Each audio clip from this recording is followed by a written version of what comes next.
Welcome back to Two Homers and a Realist. This is the Midweek Pod, setting up for the Iowa State game that's coming this weekend. At night, we get a night game under the lights. We're going to get those flashing strobe lights that are going to put us all into some type of a psychedelic coma. Or an epileptic seizure. Yeah, shouldn't they do an epilepsy warning before the game? Yeah, no kidding. I think there's an ADA issue there, but with all the scoring that we're about to do, they better do it. I'm Steve. Lucas. Jay. Connor. Well, let's get into it. We've got a lot to talk about, a lot going into this game. This is the opening up of conference play at home against a traditional conference opponent, somebody we've been playing for a long time. I think we go back all the way to the Missouri Valley together, and this is going to be the last year, and who knows how long, for us to play Iowa State again. And one thing that's working good, that's worked good for us against Iowa State all these many years, is defense. Defense is rolling. Who wants to talk about how great our defense is doing right now? Lucas, give us something. I think our defense has been, the turnovers have been incredible. I think we have 8 interceptions already. We're getting some push on the quarterback. We haven't gotten home on too many sacks, but on running plays, we've got a bunch of tackles for losses. Stutzman has been on fire. They're using him pretty well, attacking the quarterback and run stopping, and when the defensive line is getting a little bit of push, he's finishing it up. And I honestly think that if he keeps this up, he's got to be a finalist in the Butkus. Yeah, that's pretty impressive as a sophomore, right?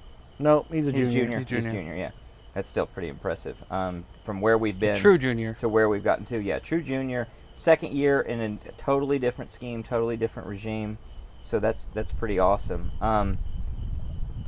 I'll let the other guys chime in on this too, but I wanted to mention, because you said turnovers, you don't get a qualitative stat to analyze how good the quality of the turnovers are. But if we were to grade them, these turnovers are phenomenally good because they are caused turnovers. Yeah, they're not forced. fluky. They're not flukes. They're not just showing up at the right place at the right time. We are causing these turnovers.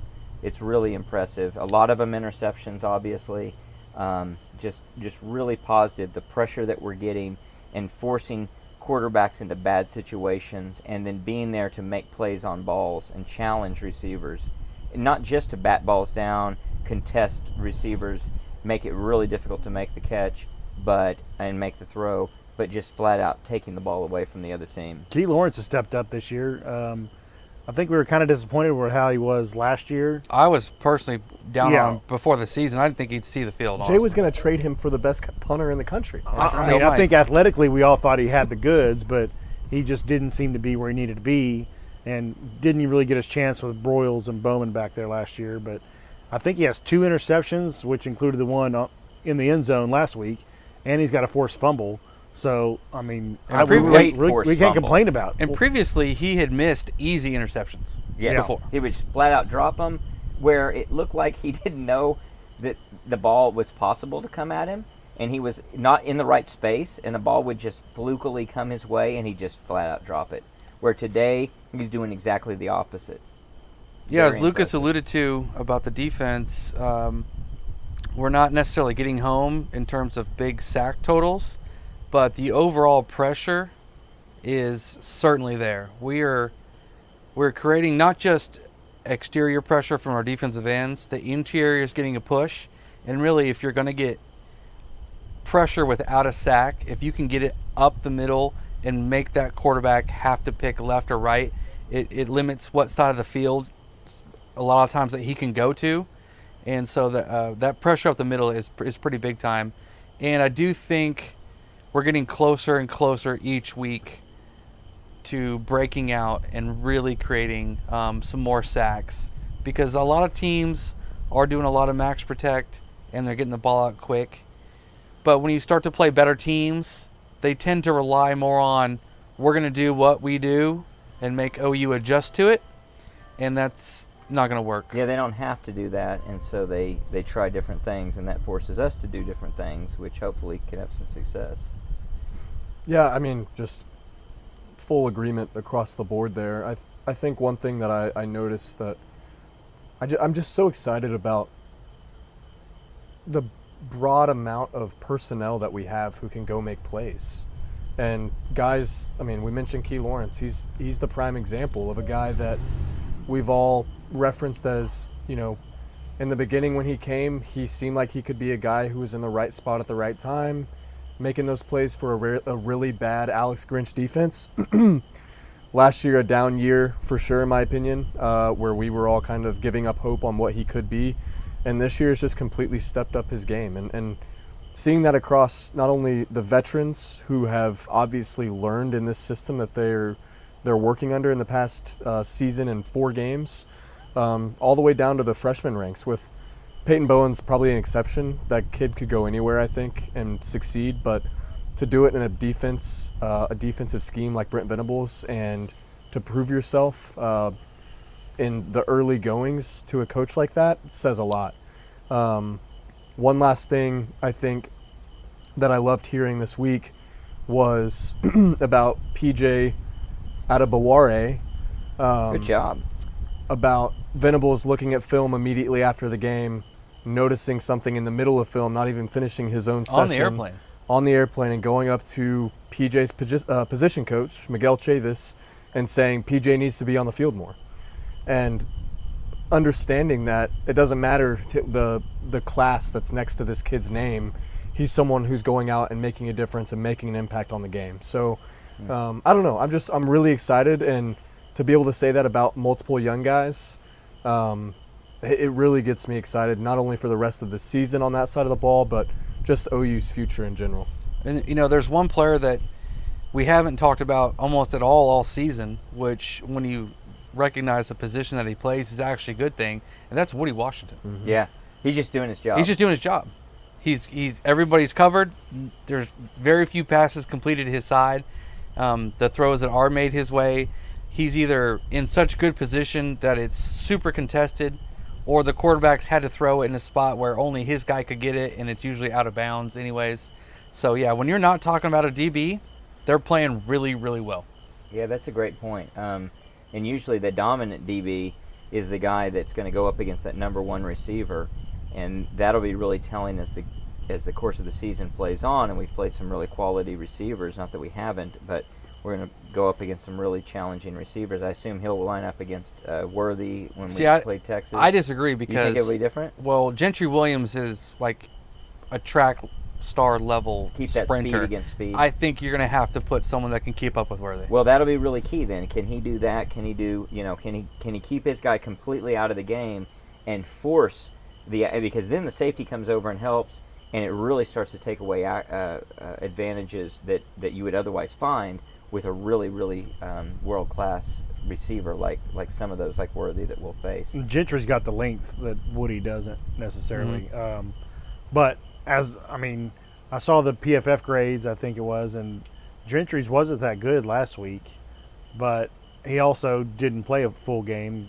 The last couple he had Stinger one game, and Walker played a bunch in that spot. So the more Gentry plays, the more comfortable he'll get. I feel like he's saving a little bit on the back end and maybe getting beat on the corners and the sideline routes where he's playing a little bit too far off, but I think that'll improve. We did a preview video before this pod. Check it out and let us know your thoughts in the comments section. One of the things that we were highlighting was defense, and we were in front of the Selman statue for a reason. And obviously, they're the great ones when we talk about defensive line, out of so many great defensive linemen that we've had at Oklahoma. And the defensive line has been playing really, really well. What I look to see now as we enter the mid-season, can we get pressure from the defensive line in 2 respects. One is you've got to think that Venables and Roof are going to start working in blitz schemes and other things they haven't been able to completely integrate into the defense or haven't wanted to because they're keeping it back for better opponents down the road. We'll see a chance, or we'll have a chance to see some of that in the coming weeks. It'll be interesting to see, one, can that defensive line do their job as we're trying to do different blitz schemes? And if those guys in those blitz schemes can execute, that frees up the defensive line to be complete disruptors and dominate that line of scrimmage, hopefully continue to just be a absolute stopping force for a run game. people have not been able to run the ball against us, and that's tremendous, obviously. But if we can continue to do that, as well as get lots of pressure on quarterbacks, cause them to have to get the ball away quick or face some real pressure and maybe a sack, that's maybe going to be the biggest telling factor about success that we have. Something that we haven't seen in so long. And in the glimpses of success we saw in the Grinch era, it was when the defensive line could get into that backfield and cause pressure and free up the stress that it causes on your defensive backfield to cover receivers, which if they have enough time, a good quarterback is going to find somebody. Well, yeah, if your front four can get pressure and you don't have to bring linebackers or occasional corner blitzes or bring a safety down, it changes the entire dynamic of your defense. Yeah, I mean, 140 rushing attempts this season. We're giving up an average of 2.7 yards per rush. That's tremendous. So, And a lot of teams that we've played so far haven't had really the guts to play action us to death, because if they try that, the defensive line is getting a push that if the quarterback does hold the ball, we're gonna be in on them. And so a lot of the teams have been getting rid of the ball quicker. So it'll be interesting to see when we do go up against a better offensive line, maybe Texas, maybe UCF or somebody like that, if they do try to play action, to see what they can get. But also that's going to open it up for us for more sacks. Well, we're loving on the defense, and obviously they've been doing great. It's not just that we're exceeding expectations or doing better than we've done in prior years. I think it's clear-cut, very, very good play, taking it to a next level. I'm very high on them. Right now we're the number 2 rushing defense, scoring defense in the country. We're a top 5 defense overall. In the lesser categories like yards, we're a top 5 in efficiency. But let's take a different view, and somebody give me, or all of us give us, a realist take on the defense. Give us something that maybe is even pessimistic about the defense. Who wants to chime in on that? I'll give it a shot. I think you can allude to the fact that we're saying it's a positive how much pressure we're getting, but we're not getting home on sacks. And I don't want to say we're spinning it, that they're doing max protect and getting the ball quickly, because there are still times where there is enough time to get to the quarterback. It's not like everyone's just doing a 2-step drop and just getting rid of the football. So that could be a little bit of a negative if you're trying to nitpick. I think against Cincinnati, we made a lot of stops, but it wasn't necessarily always what we did. They were making mistakes as well. But in the overall picture, when you look at the whole game, the numbers and keeping them to only 6 points, etc., it all looks good. But with slight better execution on their part, because I think one of the fourth downs kind of towards the end of the game that kind of sealed the game away, it went right past the linebacker's hand and I think a safety's hand and went right to the receiver. It like hit him in his face mask or something, and he missed it. Could have been caught. There was a lot of traffic in his way, which means our guys were in the right spot. But technically, he could have caught that for a fourth down conversion. Right. To continue on. Well, there were 2 of those. One of them was an interception that we made. That was us disrupting and the ball's bouncing around a lot, but it ends up in our hands. But a receiver actually put his hands on the ball as well. And a really good receiver can catch that ball, and it could turn the composition of a game very quickly. Other realist takes on the defense? Level of competition could be the other one. Yeah. We really haven't faced an offensive juggernaut at all in the first 4 games. SMU had some definite opportunities to score some touchdowns, especially in the first half. They could have tied it up going into half and didn't. Same with the last game. We had when was it? Did we have the interception right before half? Yeah, it was pretty close to before half. If they had scored on that drive, it would have been 10-10 going to half, right? Yeah, very different game. But that was the Key Lawrence interception in the end zone. Now I think they were throwing it. I want to say they were like the 35 or something. So they weren't. And it was a third. They weren't right on the doorstep. Right. But, the other scenario will be level of competition is wide. If you wanted to nitpick this defense, I think those are legitimate points. I've got some. I don't know if Connor has anything, but I would say 2 things. One would be the interceptions that we're getting, while I'm very complimentary, I really like the fact that we're creating these interceptions. They don't have to come your way. Are we relying on the luck factor that is in every turnover? And if we don't have those, can we get the stops when you're just going to get a stop? When you're going to stop them and tackle them for a loss or tackle them for a minimal gain and get off the field? We're definitely doing that sometimes, not all the time. The other would be the mistakes the opposing offense is making. SMU several times missed wide open receivers, and in several cases a wide open receiver dropped a ball, just flat out dropped a ball. Cincinnati had a couple of those, not so much with Tulsa or Arkansas State, but back to Lucas's point, the level of competition speaks to that. So you can't assume that you're going to get every break or even most of them. In fact, we have to assume with officiating we may not get our share of breaks. It may go maybe 60-40 or more against us in terms of breaks in the course of a game. So you got to make your own success for sure. Are we to the stage where we can actually make that success and count on it and not rely on the game-changing type of turnover or just absolute mistake and drop by the offense? You could point out some of us not getting to the quarterback are just flat out open holdings that aren't being called. Yeah. As we did the post game last week, I think I had 6 or 7 really bad officiating calls. You know, some of them were on offense when they were pushing our guys down and not getting called, but plenty of holdings not called. Mm-hmm. Just like we saw last season, we only had one the entire season, which mathematically is impossible. It's not impossible because it did happen, but I know what you're saying. Mathematically, if with good officiating, it's impossible. And so far this year, we've seen a few instances of getting around the edge and our guy getting dragged down and not getting a call. That could be another reason we're not getting home. So that could wear on us too. It'll be interesting to see what happens OU versus Texas, because the refs are going to be down on us both. So that could be a bunch of flags. Which traditionally, to me, no flags. Could be biased. But man, I feel like for years we've been getting held like crazy in the Texas game. I feel like Obo got held 15 times in the one game by himself. Yeah, in 17 or one of the 16 maybe. Yeah, we definitely have. I don't know.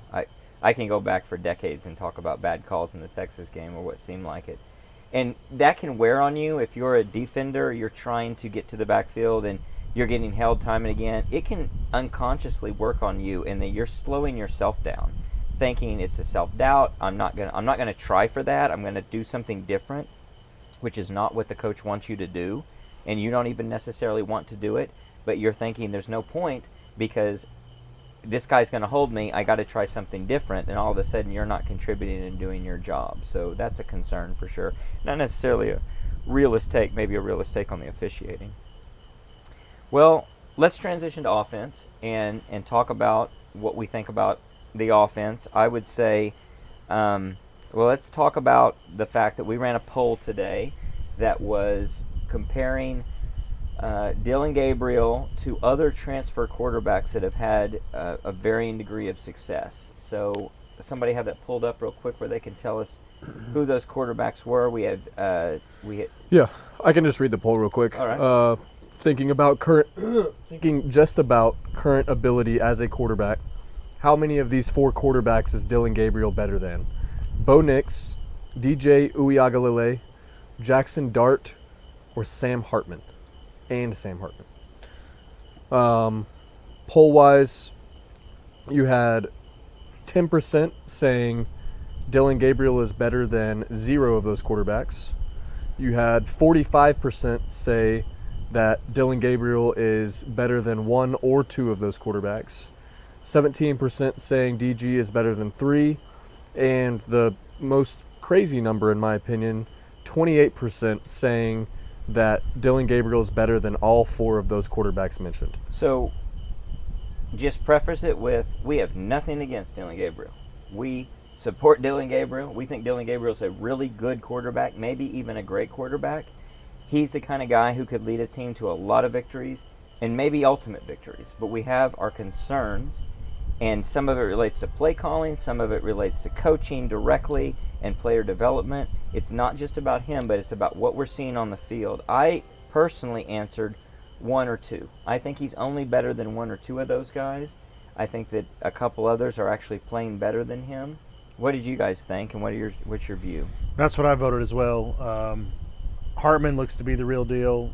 Notre Dame ended up losing to Ohio State last week, but Mostly defense and only having 10 men on the field twice. Yeah, that doesn't help. Although they only scored, what they scored? What was the final score of that game? 17-14? 17-14? Wasn't it? 14-10? 14-10. No. No, 17-16 or something weird, wasn't it? Well, we'll look it up. Oh, Connor's looking it up. No, because they had to kick the extra point because there was one second left on the clock. 16-14, then 17-14. Okay. I think. Yeah, that sounds right. I think you're right.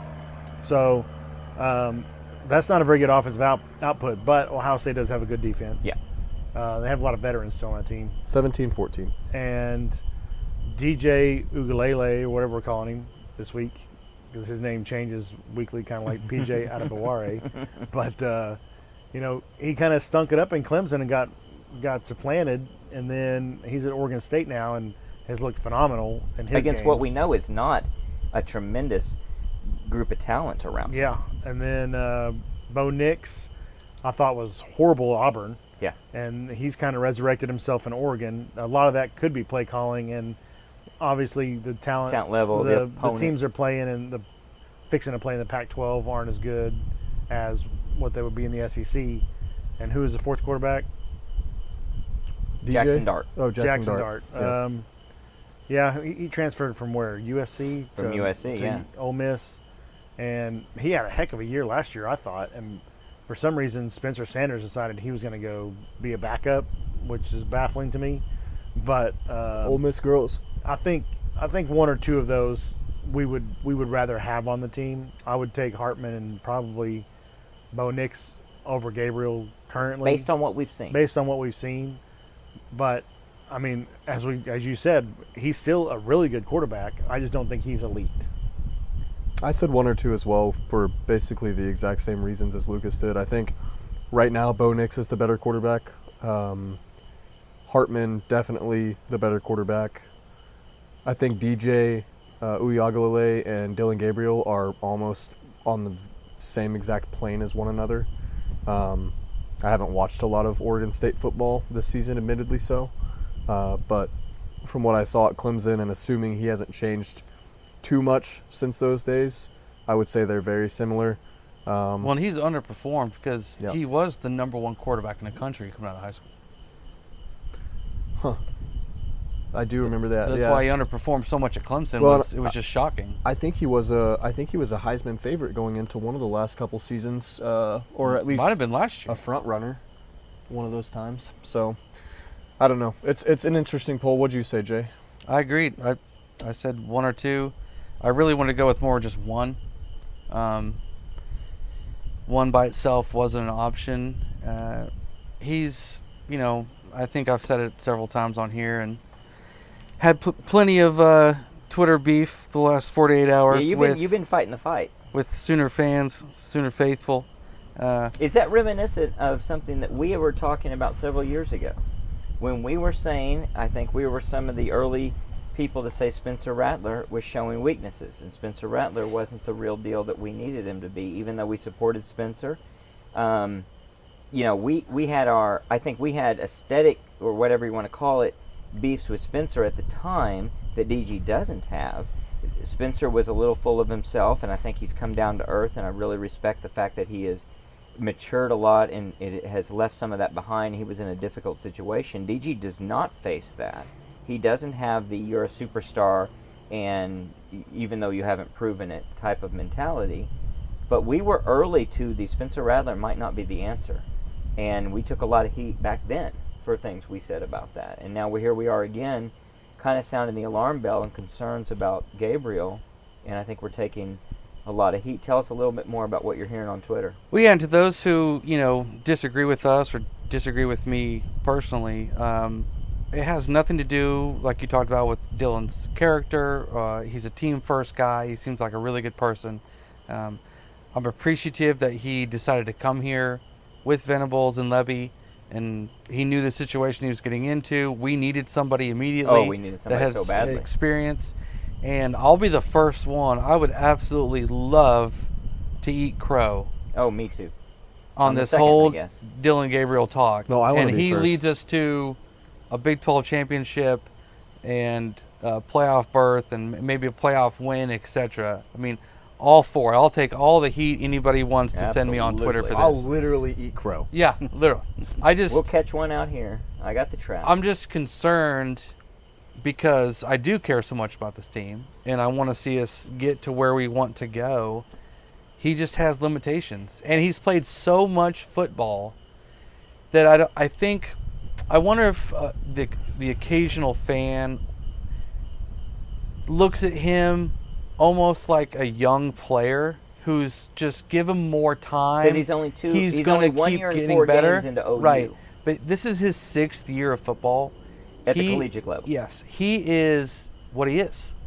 Well, and so many of our fans wear those crimson shaded glasses and refuse to take them off. And I've been in that position. I mean, I talked about it in the post game. I was in that position in 2021 when I'd say the whole year when we talked about it, and I was finding every reason to create false positives and create shades of crimson out of things that just weren't there. And in fact, my homerism, I'll speak to this, little self-criticism.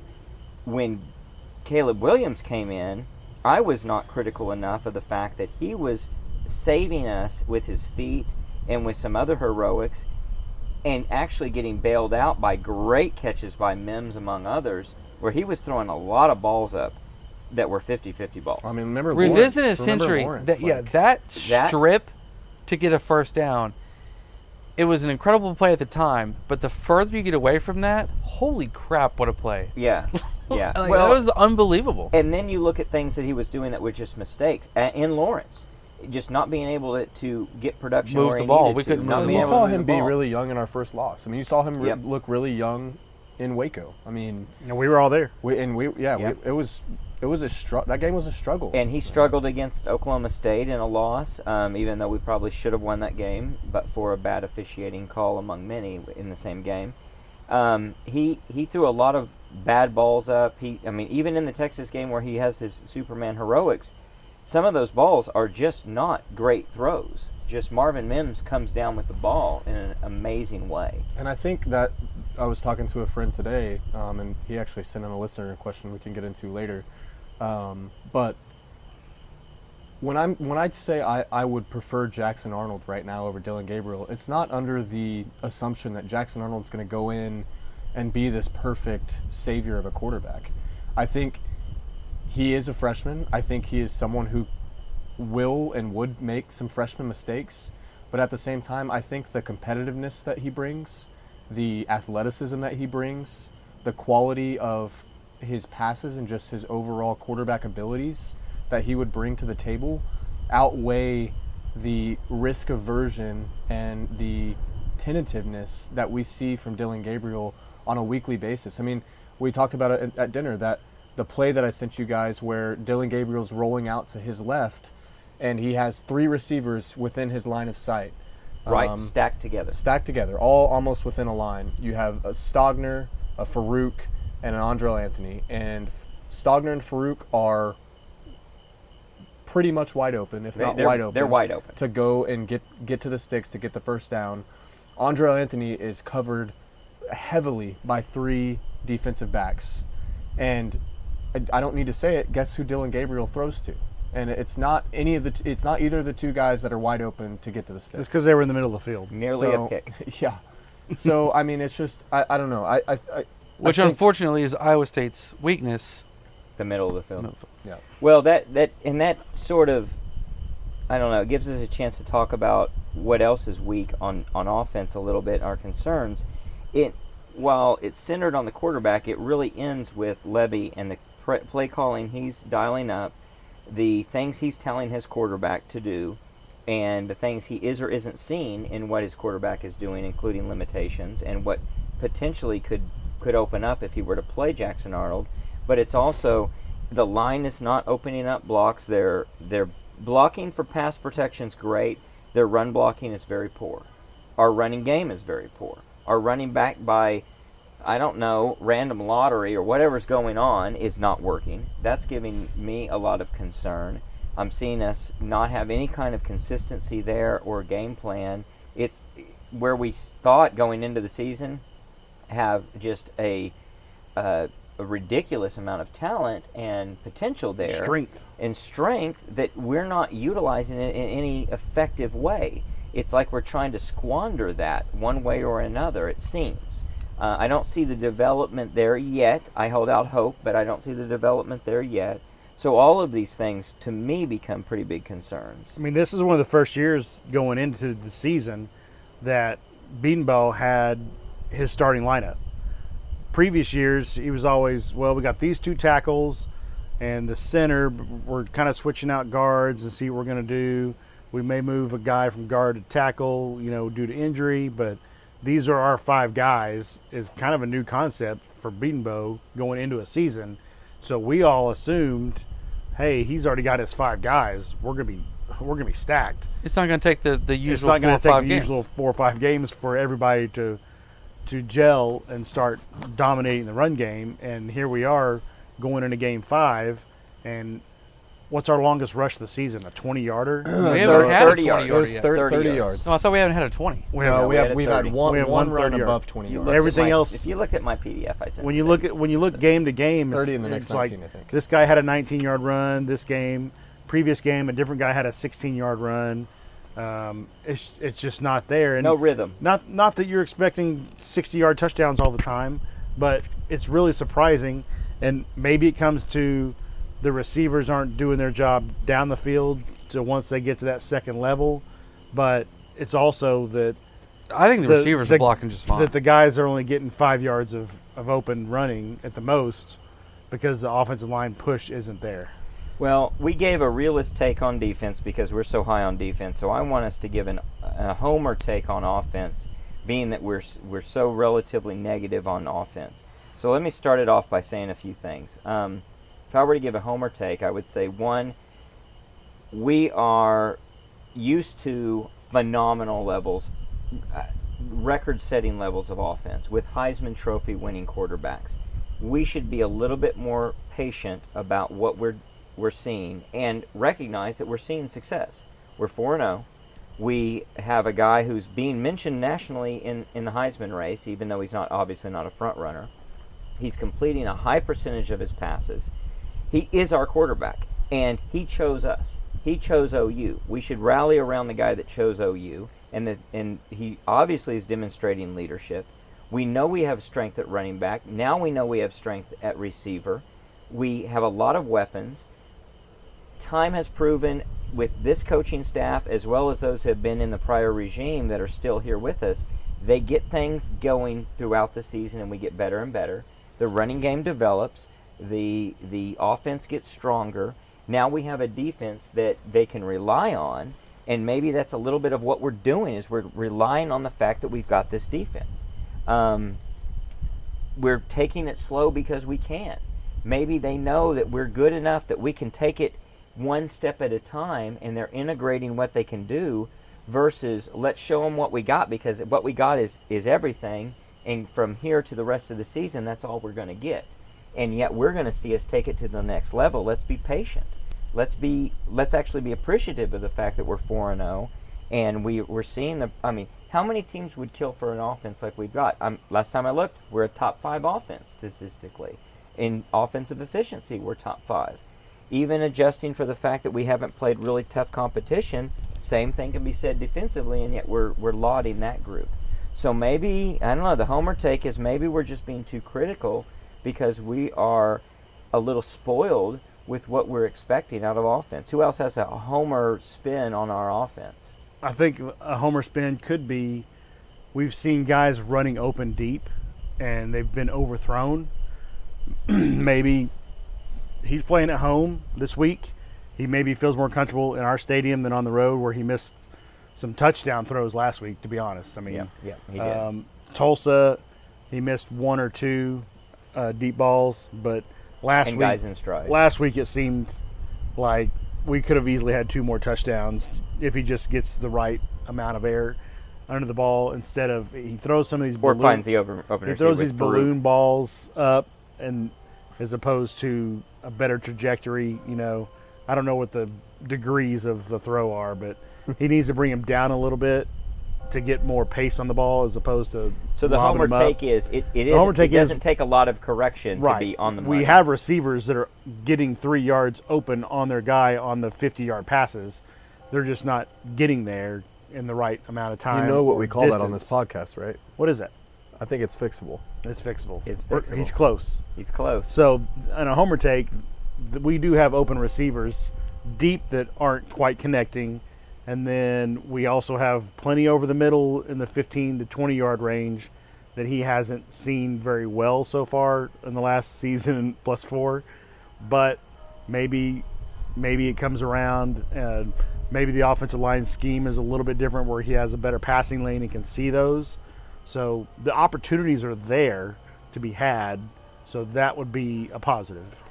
My homer take is similar to Steve's, but on a different topic of the offense, is in the run game. I think patience is going to pay off. I think that room is too deep with talent to continue to underperform the way they have. And to the analysis that Steve sent today, we are on a similar trajectory as we've been in the past with the run game and establishing that number one back at some point within the next 2 to 3 weeks. When we've had a question of who should be that number one guy, I feel like in the past it's been the games before, around, or even in the Texas game itself where those guys come out and show that they are the guy. Yeah, because this time last year, all of us openly on this pod thought that Marcus Major looked like the better running back than Eric Gray. We're a little frustrated he wasn't getting the ball, but Eric Gray had a great season and gave us all the production we wanted. And 2 examples that I'd like to think back on is Damian Williams, who unfortunately made some mistakes and didn't get to finish a lot of the playing that he could have done at OU, and Dominique Whaley, who had an explosive bust-out game and then unfortunately got his time cut short due to an injury against K-State following that game or a couple games after. But regardless, I think these are the games, and if it's not Iowa State, if it's not Texas, it could be after the bye week against who do we have after the bye week? I think UCF after the bye week. So I'm confident that that room is going to get better. I'm confident that we're going to find the 1-2 punch that we've been waiting for in guys that are going to make a consistent impact, and then hopefully even go a step further and find the guy who I think is Tawee Walker as the closer to the offense at this point, or to the run game. Yeah, my homer take is maybe a little bit of a stretch because I don't feel like being a homer for the offense. Maybe we are just experimenting with what kind of runs we want to use, what blocking scheme we want to use. And maybe we're just going to look at the numbers, look at the film, and then decide, are we a zone running team? Are we a gap running team? Do we want to pull our guards? Do we not want to pull our guards? Who runs better? Like if we decide to be a zone running team, which back is best suited for that? So maybe we've had the luxury of having a fairly easy schedule at the beginning of the season, the defense stepping up the way that it has stepped up, that we have that luxury to experiment with our run game. That's my homer take. Well, I have one more homer spin on it, maybe the ultimate homer spin. So I believe the last time we had a left-handed quarterback, that we were early season in his second year, we were sputtering a little bit and not completely impressive, and we went on to win a national title. And that was obviously Josh Heupel in the 2000 season. Those first few games were not as good as we wanted them to be, even though our expectations were relatively low back then, and we were very appreciative of what we had. I remember we had to unveil some sort of trick plays against Kansas to put that game away going into the Texas, what ended up being a phenomenal 63-14 victory. on the road to Red October success following that was obviously a national title. So maybe we should just be patient and we should wait to see him develop. We know that DeMarco and Biedenbow are proven coaches in this area. They have proven their ability to get the running game going and make it productive. We have seen great production out of this offense. We've seen Dylan Gabriel lead us to great production. Last year, we lost quite a few games because of defense, not offense. The offense did everything they needed to do to win games. Yes, we had all of our criticisms with so many things that the offense came up short, but at the same time, they put points up when they needed to. So that would be my ultimate homer spin on all of that. But let me transition then into what I think is another sort of optimistic, potentially optimistic homer take on a question, and that is with Brent Venables canceling the coordinator interviews on Monday and saying that it's just going to be him or you're just going to get access to them post game, is he setting up a quarterback change, being that the idea is he is making it where they're not raising the question that they should be raising in the media directly to coordinators, such that if they make a change, they can honestly say this is something they've decided to do, not something that was inspired by questioning. And so they open themselves up to have it be their decision, or are they just preventing the distraction of the quarterback question, or maybe it's something else. Maybe we should just take it at face value that they're busy people and he doesn't want to occupy their time with the press conferences on Monday morning or Monday afternoons. What do you guys think? I mean, they're letting the media have better practice access than they've had in the last, I don't know, decade probably. So they're being able to pull players to the side after practice and scrums and talk to each other. So it's so out of the realm of possibility that Jeff Lebby couldn't walk over to some reporters after a practice on a Wednesday or Thursday or whatever and say, hey, you've got 10 minutes, guys, go ahead. This isn't a time issue. This is junk because they know that there are people, even though the people Jay are talking to on Twitter about Dylan Gabriel's amazing and why are you guys complaining, they know that there are level-headed people out there like us that do have questions about maybe Jackson Arnold should be getting some more playing time, and they don't want Lebby to have to answer that on a consistent basis and put doubt out there to the players. Well, that's what I'm saying. Even that's easy. It's that or the other. That's easy to brush off, though. I mean, even if he was asked that directly, you can coach spin that. And Yeah. I think that's why, I think, Jay, to that exact point is why I think the whole shroud and taking the media availability away on Mondays it's annoying because I think it's an opportunity to see two of the faces of what this team is taken away from not only the media but the fans. And that's something I've watched on a weekly basis. But being someone who's watched it on a weekly basis, I'm getting the same version of every single answer every week to every question. We could ask them a night and day different question, and I'm going to get a variation of the same exact answer, regardless of how hard that question should be for them to answer and how much it should challenge them to really think about what they're going to say and how they're going to word it.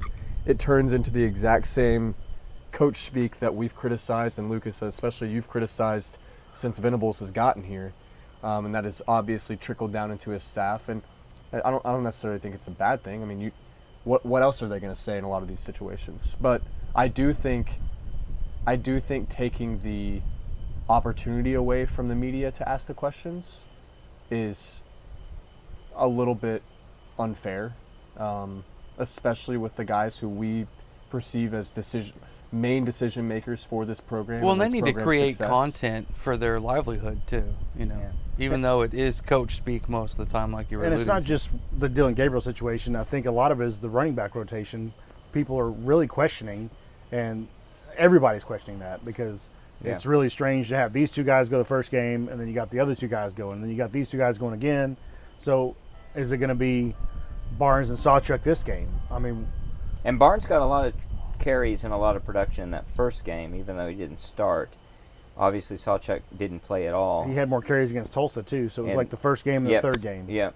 But And now the fifth game, yeah, maybe. But it's maybe allowing them to sidestep having to answer those questions. I asked Eli if anybody had asked that question about the rotation in the post game, and he sent me some script on it, and it seems like Levy is the one that decides which running back's in there, not DeMarco, because as a position coach, I didn't know if he was fully in charge of this package.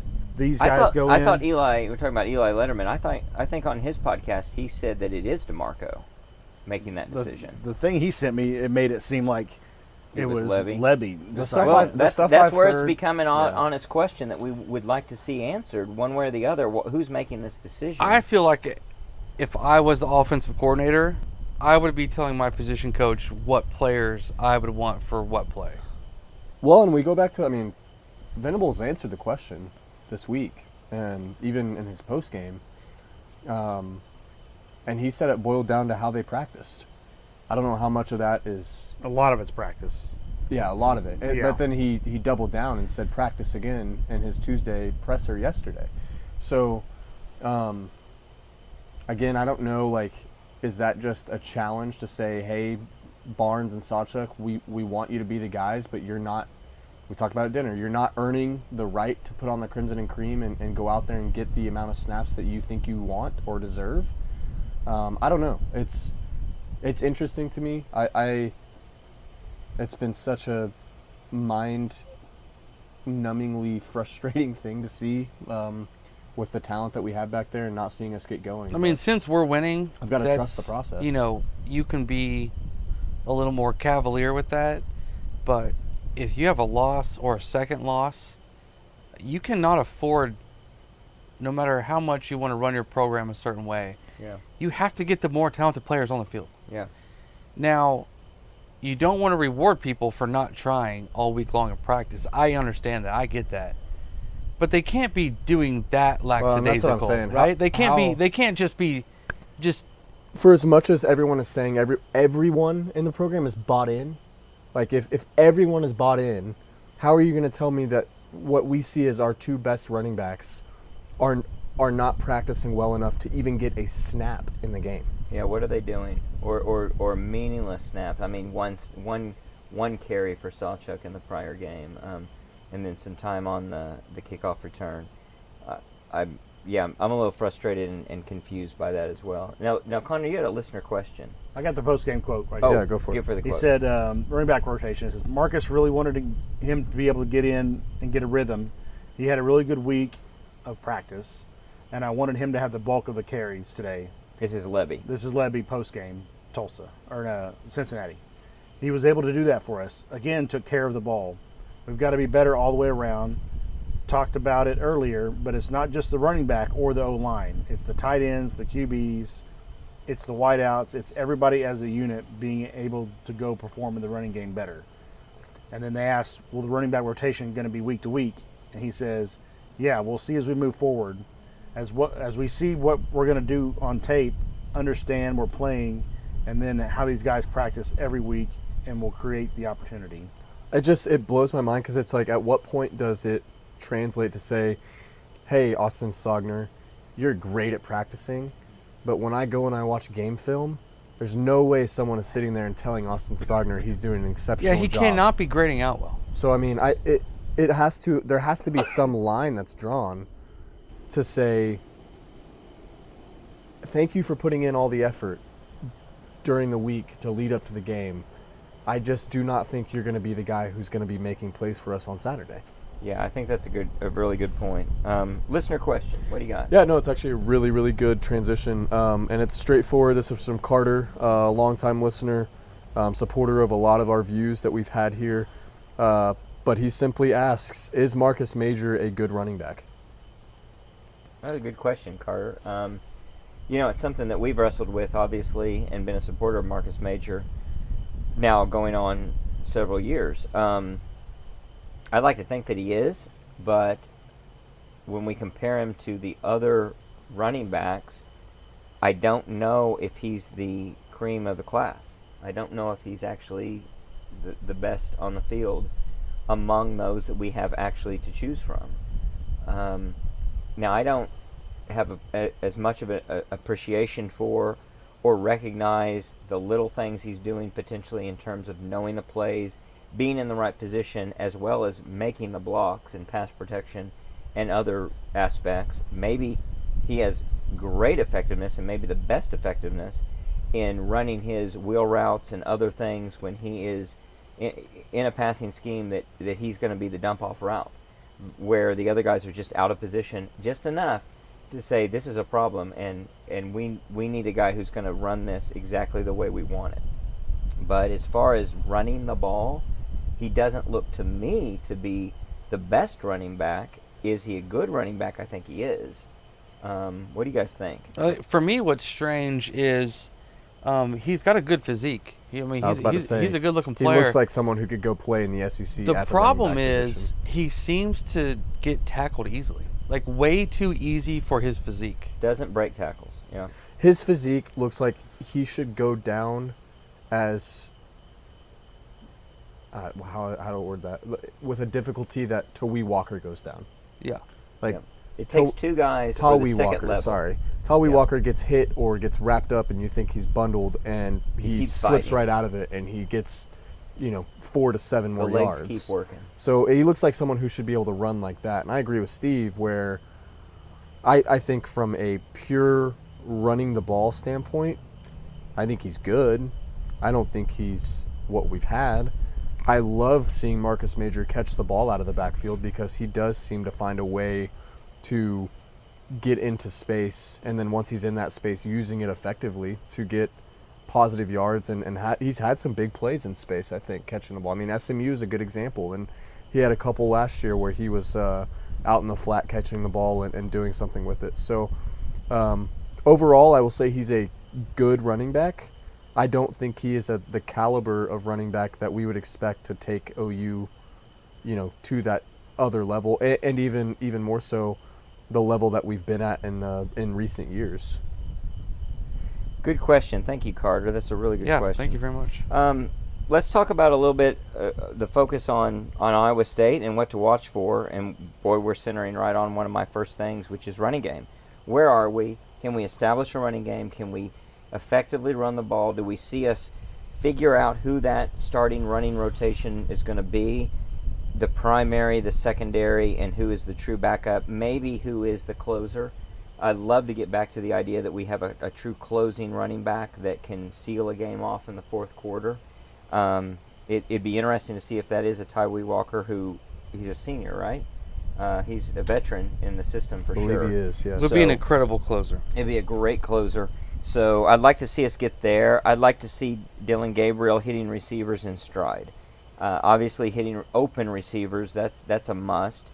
Hitting guys deep on deep routes in a fashion that gives them a chance to get the ball and no one else, but actually connecting with them, but also just hitting receivers in stride, crossing routes, out routes, shallow post, everything. I'd like to see the hit the receiver in the stride because we have so many weapons at receiver that we need to see them with the ball in their hands in a way that they can make the first move and get to yards after contact and yards after catch. What are you guys watching for in this game? I'd like to see Farouk get the ball more on some of those wide receiver screens because he's proven that he's so jumpy, if that's the word, that when he gets the ball with even a little bit of space, he makes guys miss. And he's really good even after getting hit down low, keeping his feet and being able to keep running afterwards. We're talking about screens that we have set up where we actually have receivers on his side to block. Yeah. Right? Not these swings where he's the only one who's on that side of the field and is expected to make three people miss.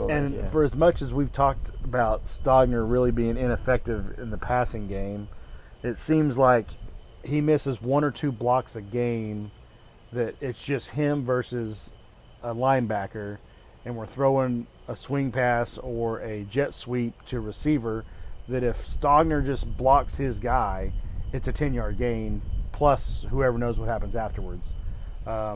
Blake Smith has proven to be the better pass-catching tight end with limited chances, really. I really would like to see some more get back to throwing to tight ends on 3rd and 4s for 7 or 8 yards, or red zone situations. I just don't know if it's in Lebby's offense that we don't utilize that as much. But last year, Braden Willis was that guy, and I don't think any of the tight ends right now we have are that athletic ability that he has. But some of it should be able to happen. What are you looking for, Jay? Oh, man. I think we just need more consistency, just in general, offensively. You're going to have to take what they give you. Heacock is the king of the rush 3, drop 8. They keep everything in front of you. I do not expect very many down the field passes. They're weak over the middle. Their linebackers are young, but that's also not our strong suit. And it'll be interesting to see if we can dial something up that takes advantage of that. I don't suspect that we're going to run it very well this week. I don't think we're going to have a post-game pod where we're just excited about the run game and looking forward to the future. Not that we can't improve. It's just not going to look improved, even if it is, in this game. If they're rushing 3, why aren't we going to be able to get any rushing yards? Because they all are facing forward the whole time. They don't have any of this man coverage stuff, so they just converge very quickly. But shouldn't that open 7 to 10 yard it runs? looks like it. When they line up, if you just took a screenshot of 2 seconds before the ball is snapped, it looks like we're gonna have this ton of room to run on this team. I mean, you got someone lined up right over center. You've got their ends are way up over here over the tackles. You look like you have this spot to run, but they're very effective at how they run their defense, and they pursue from all these different angles because everyone's facing the play, right? No one's got their back turned to anything. So they rally well. They're a bunch of try-hard guys, right? Just undervalued players out of high school that have spent years in the system developing, so they all know it well, and they just rally and tackle well and keep everything in front of them. It's hard to really exploit this Iowa State defense, which is why so many coaches from around the country, go spend the part of the winter, part of the summer over there picking this guy's brain on what to do. So from the optimistic side, if we can run the football and move it this Saturday, I think ultimately the sky's almost the limit for the rest of the season. Yeah, and I think this actually we're hitting on all these points, and I had another listener question come in around what's it going to take to expose this Iowa State defense and make sure we can run away confidently heading into this Texas week. You guys are hitting on all the main points, Jay. I like a lot of yours. We're getting a different look with this Iowa State defense that we don't see often, but overall, I think there's an opportunity to gain some optimism because of the quality of this defense that we're going up against. And if we do have offensive success, what that could mean, not only going into the Texas week, but what it could mean going into the back half of the season. I think with the rush 3, it presents an opportunity for Dylan Gabriel to show some poise, considering our pass protection has been so good. He should be able to sit back, have time, and regardless of everybody looking towards the play in front of them, finding holes in that defense to be able to, what we expect as an OU offense, to pick them apart. So I really want to see that. I really want to see some working over the middle in the pass game. And then obviously, I mean, we've said it, and I'm going to repeat it, the run game. If we can get that going, and we can put up points that don't feel so hard to put up like it's felt recently, that's what they against want. Decent teams, I'm gonna feel good about that going into the OU Texas week. That's what's frustrating with the rush 3 drop 8, that they execute so well. they want you to nickel and dime down the field. They want you to get bored. They want you to not have any fun. They want you to make a mistake. They want you to slow the game down, right? Less possessions, all etc. I mean, we've had 2 Heisman Trophy winners struggle to beat Iowa State. A Heisman Trophy runner-up struggle to beat Iowa State. They just defend us well, and it seems to be regardless of who's at quarterback and who's offensive coordinator. I'm looking at last week's stats, and OSU had 5.5 yards a carry. So they're not a very good team. No. They were on the road in Ames, and they averaged 5.5 and a carry. weak offensive line. I think we should expect 6 or 6.5 yards a carry in this game. Personally, because if OSU can do that to them, why can't we? If they're giving us a 3-man front, absolutely. We just haven't done it. Yeah. We should expect that against Arkansas State. You should expect 8 yards a carry against Arkansas State. Right, and we did probably have, I have to look, I think we did have about 6 yards a carry against Arkansas State. We should definitely have production. I would say another thing to look for, what to watch for, would be defense getting off the field. Defense getting us more possessions by, obviously, if they can turn the ball over, but if they can just get, we have 5.5 yards a carry? 4.5 yards a carry against Arkansas State. Oh, not good. So if we can just get if we can make good decisions on offense, if we can get off the field on defense, we should have a lot of success. If we can put them in a position where they offensively are not a threat, and then we can put them away, what I worry about, and so it's a threat or an opportunity, can Gabriel make the right read to hit the right pass at the right time? They're going to give you a lot of these safety valve shots, and he seems to like the safety valve. The safety valve could be something that they're happy with. If we're having to pass into the flats and look to the running back dump off and just settle for 3 yards, they're going to be very satisfied with that. So it's either hit the open pass deeper down the field, even if it's 6-7 yards down the field, or make the running back miss someone, hit them soon enough that they've got the ball in space that they can get the 6 or 7 yards. We're in good shape. If they get the ball late and they can close on us and stop us on a second down where now we're looking at 3rd and long, that could be really trouble for us. I mean, Iowa won 20-13 versus Iowa State. They had 29 carries as a team for 112 yards, which is 3.9 yards a carry. In one of those rushes, they got 59 yards on one rush. So basically, they had 28 carries for 53 yards the rest of the game. And wow. I think, to what you were saying a minute ago about them wanting to be able to slow down the game, in the past, that has really scared me because, to Steve's point about getting off the field and us needing to do that, we haven't been able to do that against mediocre teams, against the Kansas States, against the West Virginias, against the Iowa States, where the game plan was centered around get OU's offense off the field, and we're going to slow this down and create as few possessions as possible to get out of this game. Like what teams are doing to USC. Yeah, and if we are in it at the end, we're going to toss it up, and then we're going to start taking shots. And that's how we've gotten beat in the past.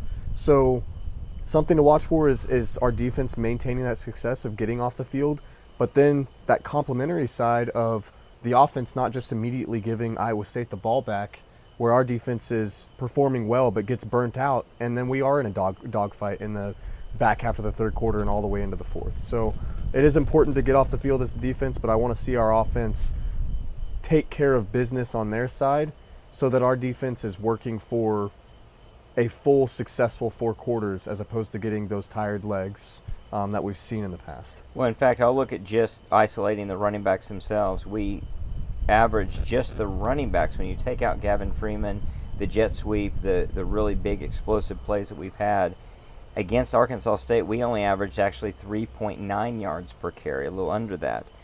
In the first 4 games, just pure running backs, not quarterback play, not the jet sweeps and the other things.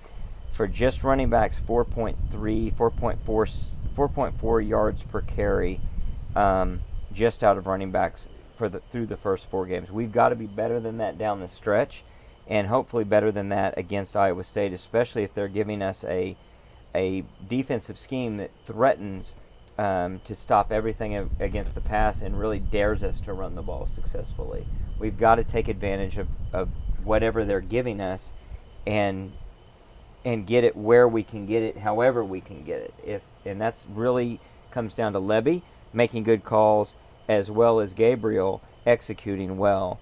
And if we can do that, I think we'll have success. And one last thing before we get to locks of the week or whatever next is, the punting game has got to be better.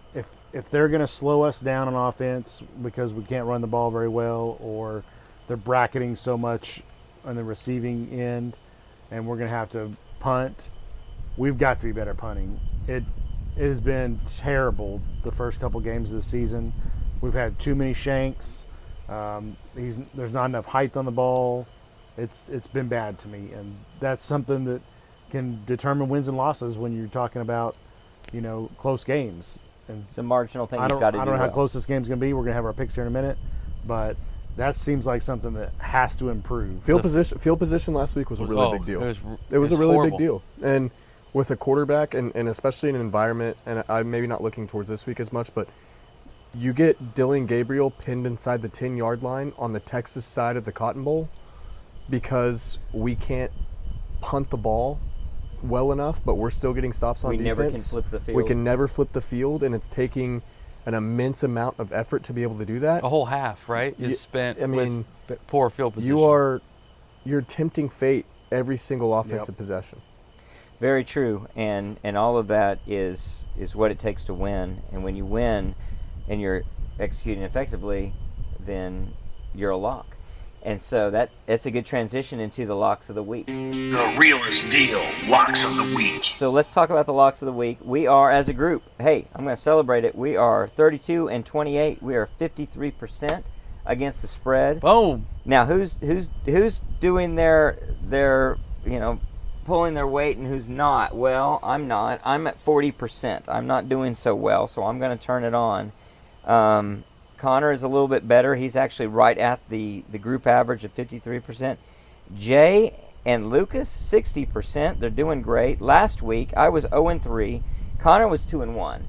Now, Jay and Lucas, they weren't as great. They were 1-2. But as a group, like I said, we're 53%. So let's turn that all around in a positive way, and let's get even stronger. I think we're going to be a lot better. Jay was a 1-2 last week. He wasn't? I think he was. No way. I don't think so. No, I think he was. Well, I'll look it up as we go. Who wants to start us off with the locks of the week? I'll go first while you're looking that up.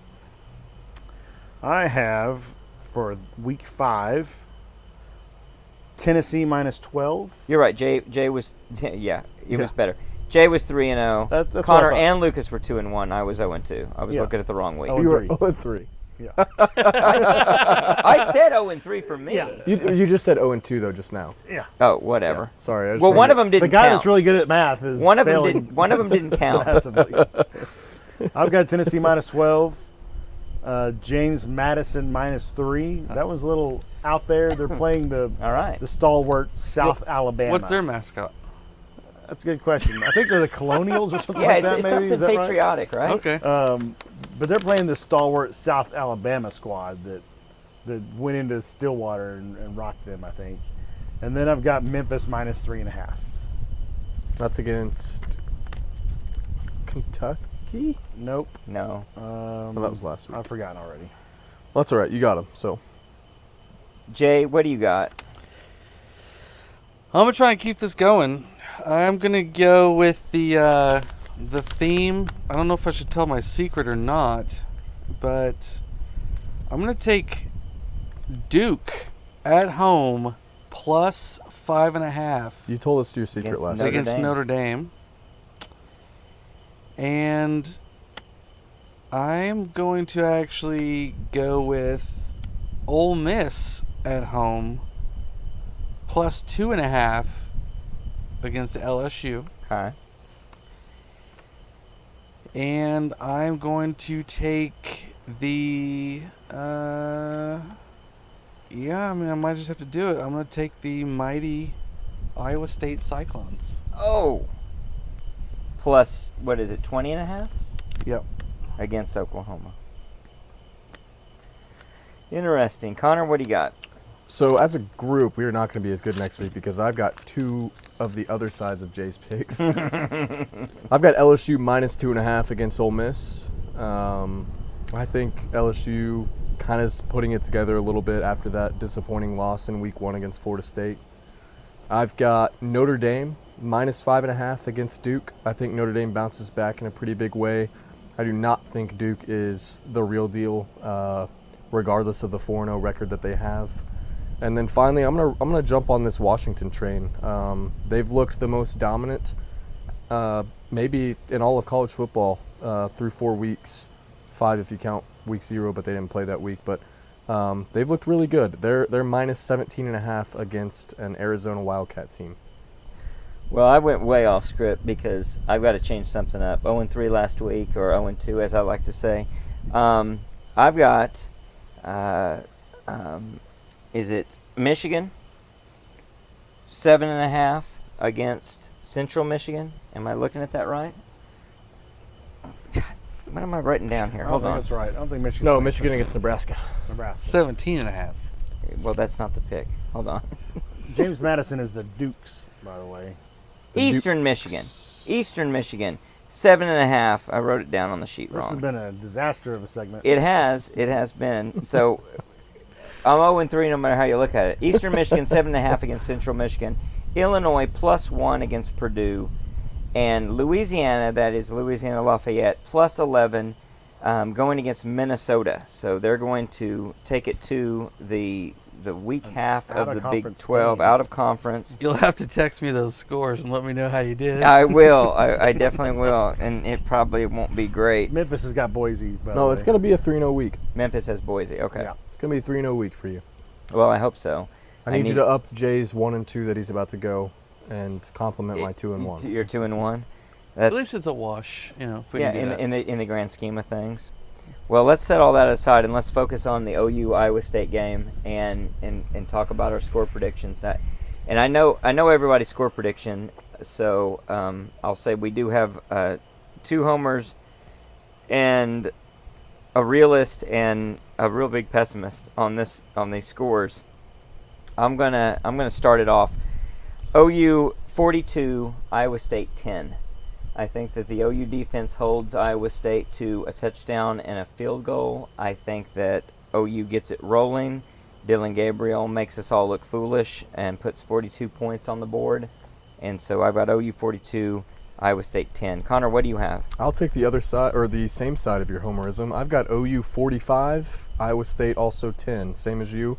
And honestly, it's a lot of the same reasons. I think we bounce back. I hope you're right. I'm think- laughing, but I hope you're right. No, I think this is the beginning of something beautiful, as they say. Jay, what do you got? I'm sorry. I was still dreaming about our score in the 40s. I'm going 27-10 OU. All right. I think we're going to struggle. So that is two field goals that we're settling for. I thought probably we struggled more last week than I thought, but it was a touchdown or so more than or 10 points less than I thought we'd score. But I knew we were going to struggle. I think we're going to continue to struggle. Iowa State is not good at football.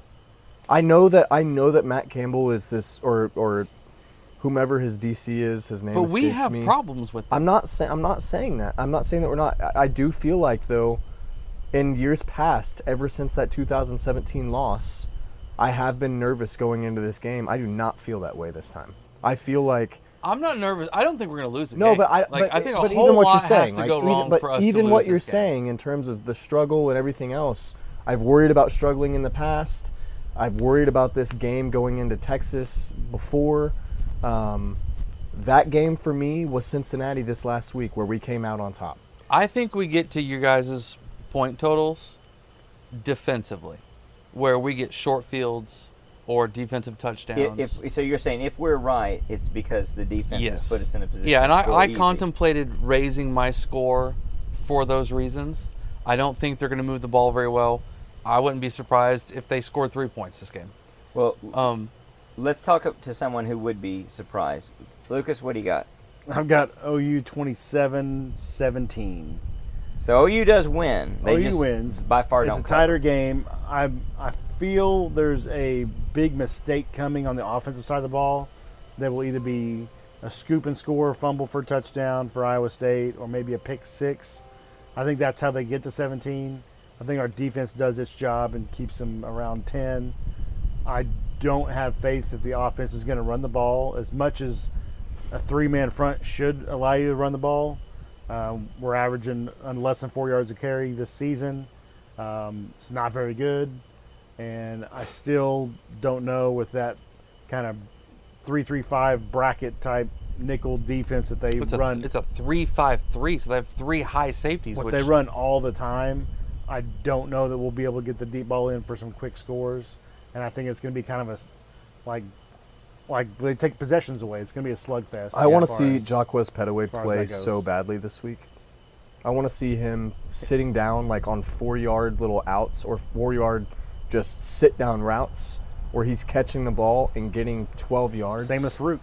And yeah, so I mean, you have have to hope that we see something in that. But we have annihilated Gabriel for doing all the 3- and 4-yard passes from. I mean, I'm annihilating Dylan Gabriel for doing the 3 or 4 4-yard passes that are dump offs because he can't make a read for a receiver that's down the field when they're open. Right. If guys are covered down the field and your option and your best play is to do that sit down route or something that is short that's going to get you yards after the catch, by all means, take what you can get and go score the damn ball. Take what you can get with the playmakers who can make a guy miss and punish them for giving us the open route that if they make the stop, it's a short gain. If they don't, it is a punishing 15-yard first down, and we're rolling. So last year it's 27-13 final score. One of those was a fake field goal touchdown by OU. That's right. The year before... Deep in the red zone, though, on the 3-yard line. That's true. The year before that, it was 28-21, where we were lucky enough to... He just overthrew Kolar, I believe, for like a 4th down conversion with 30 seconds to go in the game, like at the 10-yard line. Remember that? Yep. Right. Let's see. The year before that... It's like we won by like 10, I think. No, well... Year before that, it was... Oh, no, that's 2020. Yeah, we lost in 2020. 27-21. So...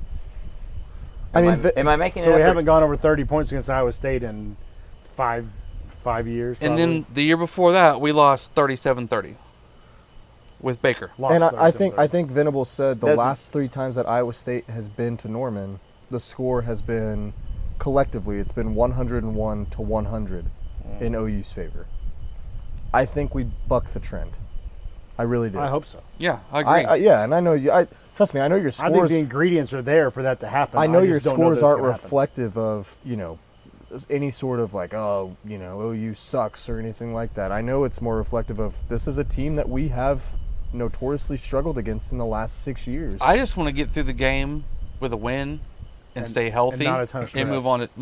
Now you were quoting actually the Big 12 championship that was 27-21, because in the regular season we lost 30-37. But if you'll remember, we had a drop deep ball. Well, that was a Rattler. With Rattler, a great throw that was just dropped, which would have been a game-tying touchdown where we were really coming along at the very end. But I think the point you're making, that we have struggled. We have not put up the points against them that we put up against other teams. But, of course, that's different regimes and different talent levels in both cases on both sides of the ball. I think Iowa State, by and large, is not as strong today as they've been at any point in the last 4 years.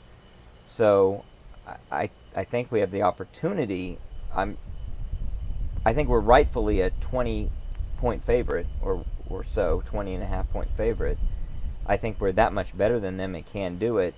I mean, they might score 3 points. They might. And we might cover the 20. And we might cover the 20. It might be 24-3. Well, or we might put up a lot of points. Things might click for us and things are working. I think that's kind of, I don't know, it's almost like a real test of where are we and where can we get as an offense.